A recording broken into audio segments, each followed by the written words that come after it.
What's up, everybody? It's Jamie Johnson from Hatebreed, and these are my top 3. Okay, top 3 movies is a hotly debated thing because I just say all the Rambo movies. What more do you need, you know?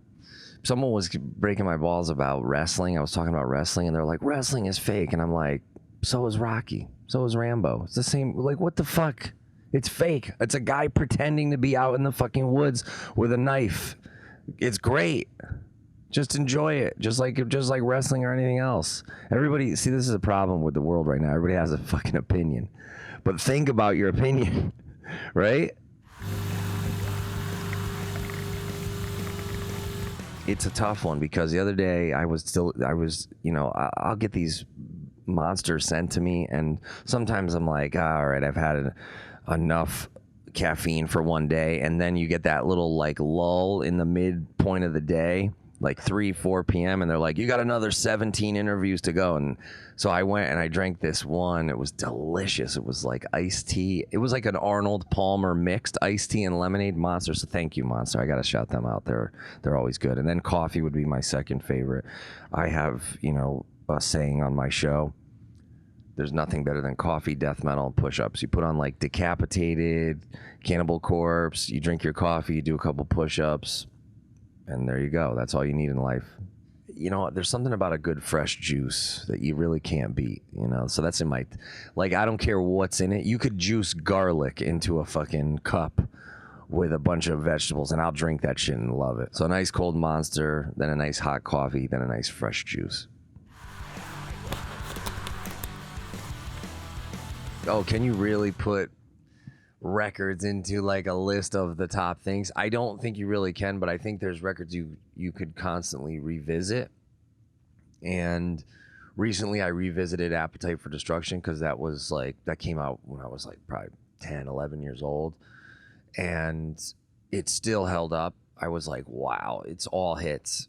Like, it's start to finish. And I had Steven Adler on my podcast. I had Duff McKagan on my podcast, and I was like, telling them like, man, it's untouchable. It really is up there as far as just catchy hooks, great riffs, great melodies, and everything. So that would probably be in my top 3 still if I went back to revisit it. And then I guess also like either Master of Puppets and Justice for All.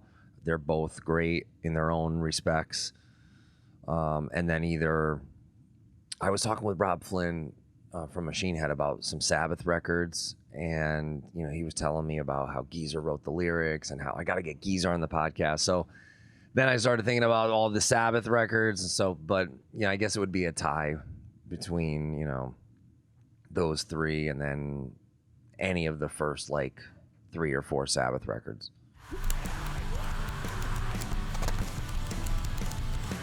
The Four Agreements, Don Miguel Ruiz, that's a great one. The Spiritual Solution to Every Problem, Dr. Wayne W. Dyer, rest in peace. And then I guess the tie would be the Game of Thrones Song of Ice, Fire and Ice, right? Or Ice and well, I'm not through it all. I'm still on Feast for Crows, but top 3 Hatebreed songs, probably Honor Never Dies, In Ashes They Shall Reap, and Facing What Consumes You.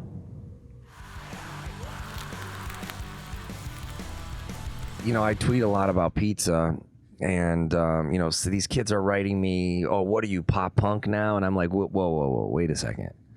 I existed before pop punk existed, and I liked pizza. We could make this argument. And I helped some of the first pop punk bands book their shows and tours. So don't tell me that pizza belongs to the pop punk genre. Pizza belongs to everyone.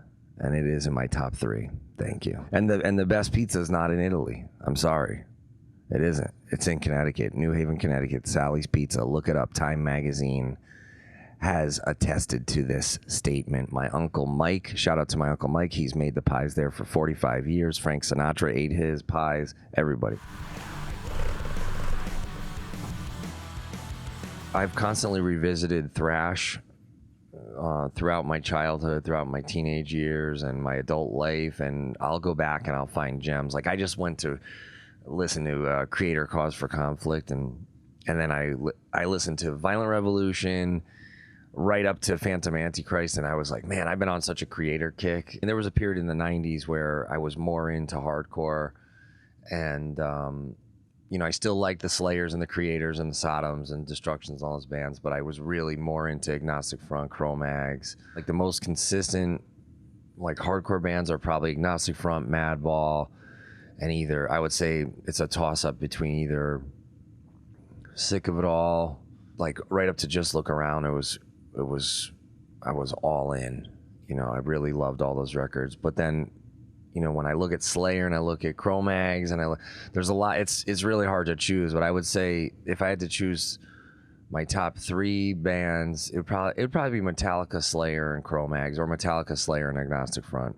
And recently, like I just listened to the last Slayer record, which is their first without Jeff Hanneman, and we just played with them, and the whole crowd was singing Repentless, and there's a bunch of good jams on that. So they've been real consistent. Brands aren't really my thing. I do like the occasional Carhartt pocket tee. Man, they make a good fucking t-shirt with the pocket.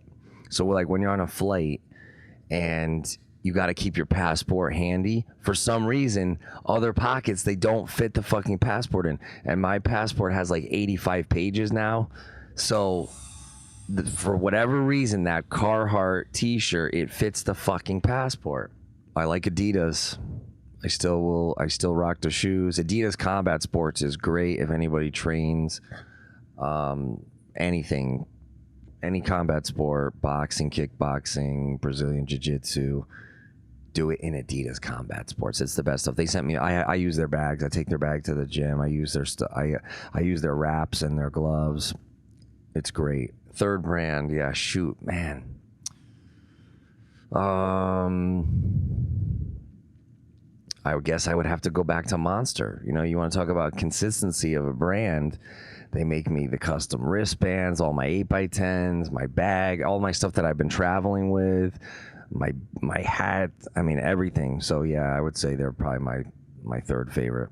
You know what's such a shame is that there was this study done in America that with these children, they could recognize like 10, 20 huge corporate brands, but they couldn't name 10 or 20 animals or vegetables native to their area, to their region.